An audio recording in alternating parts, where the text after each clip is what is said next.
Who is Nick Harper? No, not that one. That's better. The singer-songwriter. The guitar hero.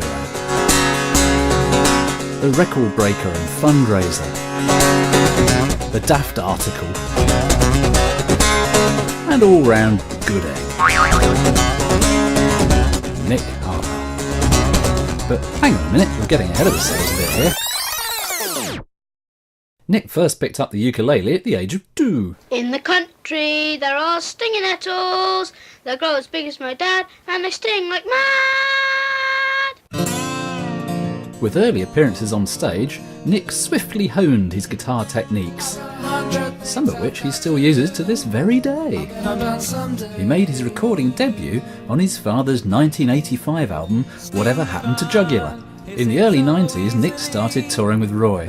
It quickly became apparent that Nick was a major talent in his own right, and then, one night in Putney, they stuck a microphone in front of Nick and coaxed him into performing his version of Elvis Presley's Guitar Man. Before long, Nick embarked on solo gigs and released his first album, Light at the End of the Kennel. I was lucky enough to promote Nick's Brighton gigs around that time, and in an interview for the Roy Harper podcast, Paul Davison asked me about the highs and lows of gig promotion. And then, I suppose from the Nick point of view, it was great fun working with Nick. I suppose the one little tale to tell there was we did 2 gigs at the Beach Camel, one in 95 and one at 96. Oh, I remember the Beach Camel, yeah. Yeah, nice little venue.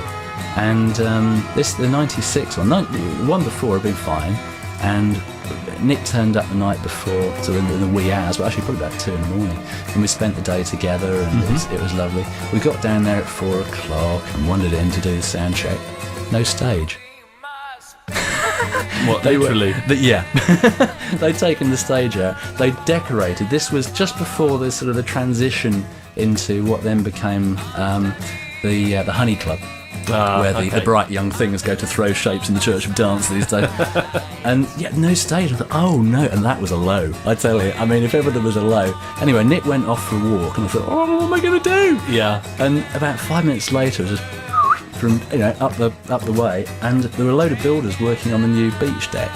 And Nick had chatted them up and managed to get this great slab of 9x4 plywood. So we carried this back in. Right. Nick got a load of beer crates and built his own stage. Oh, he's a resourceful lad.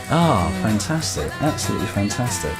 And we used to have a problem in those days with... there's a thing about gigs. I know this has been a point of conversation before, but why do people go to gigs and talk? I know.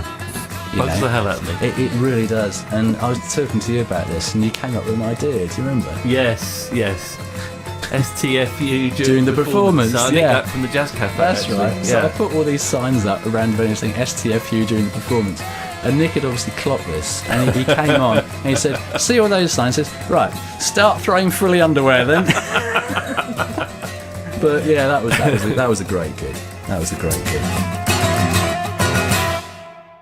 Glenn Tilbrook was at that Beachcomber gig, and he invited Nick to support and play with Squeeze on their forthcoming tour. This introduced Nick to a new crowd and further developed his stagecraft, as well as signing to the Quixotic label and having Glenn produce Nick's next 2 albums, Smithereens and Harperspace. She is positively.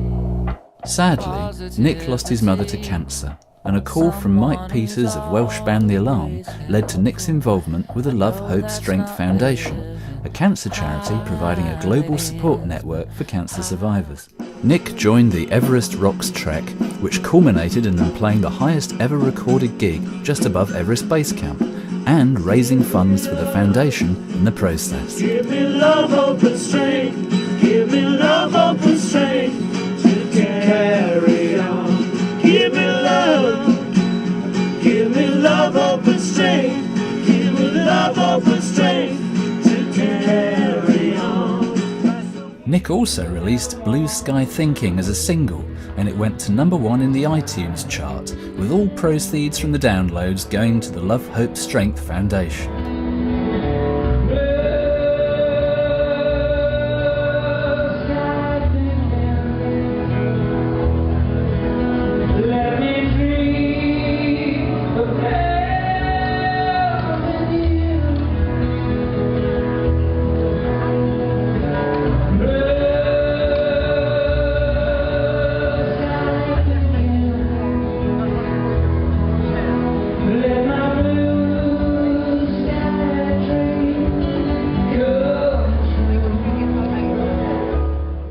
Nick also became great friends with the Levellers, performing with them on tour and at their Beautiful Days festival.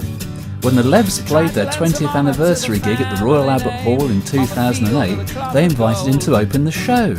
Nick had last played at the Royal Albert Hall in 1973, perched on his dad's knees singing Our House by Crosby, Stills, Nash & Young. Some 35 years later, he continued in the family tradition by inviting his daughter Lily on stage to sing that same song. Nick continued to tour at home and abroad, as well as winning friends on the festival circuit. In 2002, he released Double Life, which is a fabulous collection of the live songs he was performing at that time. It features a string break. That would stop most musicians in their tracks, but once he gets on stage, very little stops Nick. He just keeps singing a cappella while he changes the string, tunes it, and carries on seamlessly back into the song. All will be justified.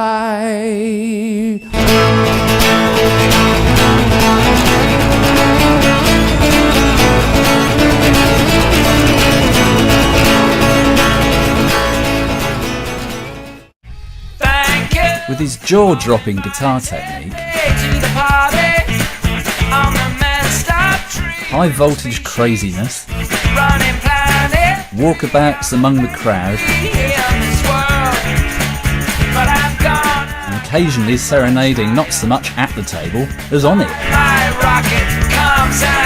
Goodness only knows where he finds all the energy.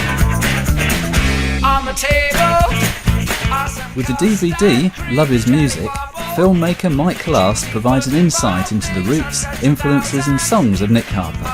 It features some outstanding live footage in concert on tour, at festivals and at home. The DVD is sprinkled with interviews with fellow musicians, managers, friends and fans, all of whom give their own take on what Nick means to them. The interviews with Nick himself reveal much of his outlook and approach to life and songwriting, as well as a glimpse of the many endearing facets of his personality.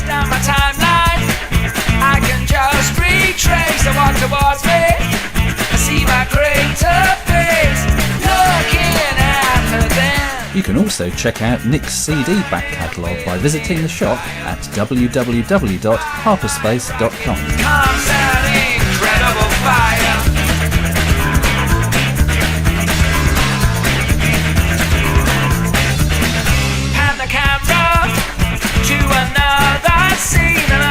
But whatever you do, try and catch Nick live. You won't regret it. Another time to see that some dreams have come true, and to some I still aspire. By my rocket comes an incredible fire.